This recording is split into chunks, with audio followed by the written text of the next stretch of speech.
सुमित्रा एक विधवा औरत थी और कपड़े सिलकर अपनी जुड़वा बेटियों का लालन पालन कर रही थी। सब कहते हैं हम बहुत गरीब हैं क्योंकि हमारे पापा नहीं हैं। हाँ माँ, मेरी सहेली कह रही थी कि हम लोग तो इतने गरीब हैं कि हमें शादी में लहंगा भी पहनने को नहीं मिलेगा।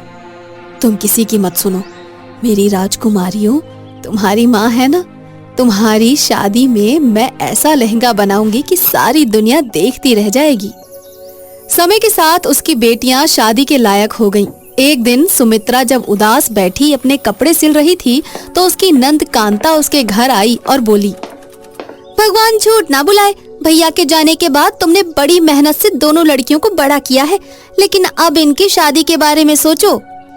कांता दीदी, जो कमाती हूँ पेट भरने में ही खत्म हो जाता है। समझ में नहीं आता बेटियों की शादी कैसे करूंगी। भगवान मदद करेंगे भाभी, चिंता मत करो। ये लहंगे का कपड़ा है, अगले महीने मेरी बेटी चुन्नी की शादी है। अब भला तुम्हारे होते हुए किसी दूसरे से लहंगा सिलवाने की क्या जरूरत मुझे। सही कहा, चुन्नी का लहंगा तो मैं ही सिलूंगी। अरे रज्जो और गुड़िया, एक प्याला चाय तो बनाकर लाओ, देखो तुम्हारी बुआ आई हैं। लाई माँ, लेकिन दूध खत्म है। बुआ, क्या आप काली चाय पी लेंगी? ना ना, तू मेरी चाय की चिंता मत कर। अच्छा ये बता कि कोई लड़का पसंद है? तेरी माँ को तो फुर्सत है नहीं लड़का ढूंढने की। तो आप ही ढूंढ दो ना लड़का हमारे लिए, हम भी अपने लिए लहंगा सिलवाएंगे माँ से। वो तो बस दूसरों के ही लहंगे सिलती हैं। क्यों नहीं भाभी, मेरे दामाद के ऑफिस में चपरासी का काम करने वाला एक बहुत सुंदर लड़का है, कुंवारा भी है। कहो तो शादी की बात चला दूं? दीदी, चपरासी से तो ना करूंगी इनकी शादी। कम से कम मैंने जो दुख देखा है मेरी बेटियां तो ना देखें। कम से कम अपने घर में तो रानी की तरह जीवन बिताएं ये। अरे भाभी, लड़कियों को क्यों बेकार के सपने दिखाती हो? तुम भला कहाँ से करोगी ऐसे दामादों का इंतजाम। अच्छा मैं चलती हूँ, जब लहंगा बन जाए तो मुझे खबर भिजवा देना। कुछ दिनों बाद रज्जो की सहेली के भाई रमेश का रिश्ता रज्जो के लिए आता है। देखो बहन, मेरा बेटा रेलवे में अफसर है। वैसे तो सरकारी नौकरी में बहुत दहेज मिलता है, पर तुम्हारी लड़की हमें बहुत पसंद है। हमें दहेज नहीं चाहिए। हमारी तो एक ही इच्छा है कि हमारी बहू बढ़िया ब्राइडल लहंगे में ही घर आनी चाहिए, बस। आप परेशान न हो, आपकी इच्छा जरूर पूरी होगी, पर मैं चाहती हूँ मेरी दोनों बेटियों की शादी एक साथ ही हो जाए। तो फिर इसमें कौन सी मुश्किल है? ये तो और भी अच्छी बात है।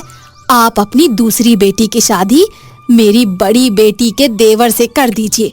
वो भी अफसर है। उनकी डिमांड भी बस अच्छे संस्कारों वाली लड़की की है।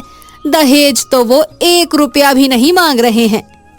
इस तरह बातों बातों में 2 महीने के अंदर सुमित्रा की दोनों बेटियों की शादी पक्की हो जाती है। सुमित्रा रात दिन इस सोच में बीमार पड़ जाती है कि शादी की तैयारी कैसे होगी। बचत के नाम पर उसके पास कुछ भी नहीं था। माँ, तूने तो कहा था तू हमारे लिए सबसे सुंदर ब्राइडल लहंगा बनाएगी।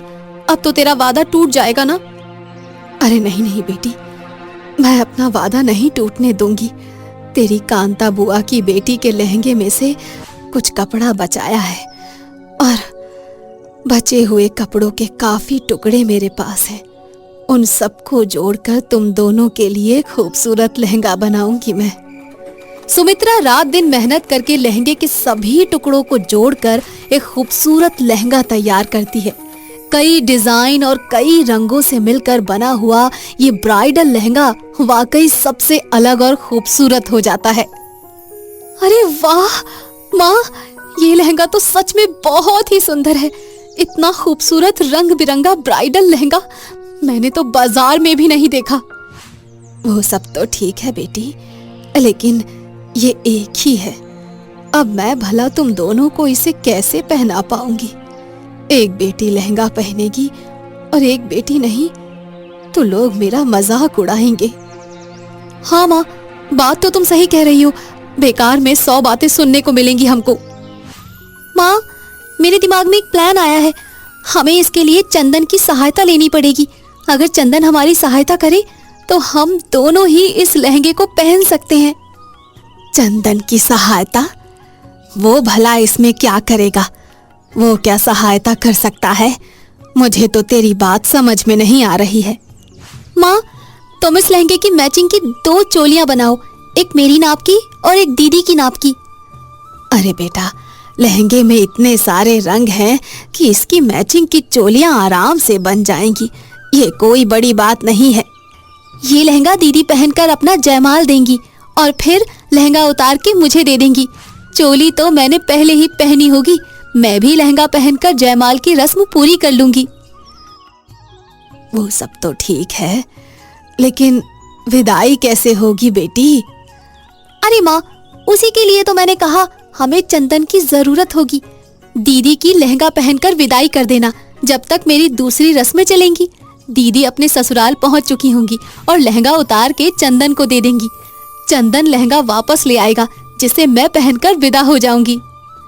ये प्लान तो काफी अच्छा है।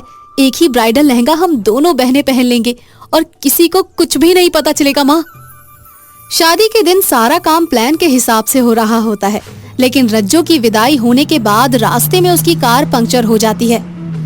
हे भगवान, ये क्या हो गया? गुड़िया लहंगे का इंतजार कर रही होगी।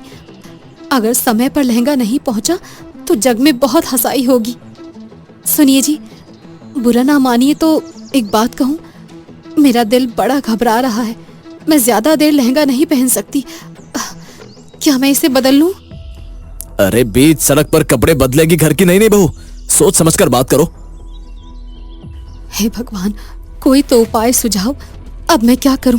अगर ब्राइडल लहंगा गुड़िया तक नहीं पहुंचा तो बड़ी मुसीबत आ जाएगी। अचानक रज्जो बेहोश होने की एक्टिंग करती है। पूरी बारात में शोर मच जाता है और रज्जो के ससुराल वाले उसे लेकर अस्पताल पहुंच जाते हैं। कैसा महसूस हो रहा है? मुझे बहुत गर्मी लग रही है, मेरा दम घुट रहा है। भयानक गर्मी और भीड़ के कारण ये बेहोश हो गई है। सबसे पहले उनके कपड़े बदलवाइए और हल्के कपड़े पहनाइए। अब रज्जो के कपड़े बदलवा दिए जाते हैं। अब आपको कैसा लग रहा है? डॉक्टर साहब, मैं बिल्कुल ठीक हूँ। आपको सिर्फ इतना बताना चाहती हूँ कि आप इन लोगों से कह दीजिए कि वो मुझे कभी भी लहंगा पहनने को ना कहें। ऐसा कहने से आप मेरी बहुत बड़ी सहायता कर देंगे, प्लीज। मैं समझा नहीं, आपकी बात का क्या मतलब है? आप कहना क्या चाहती हैं?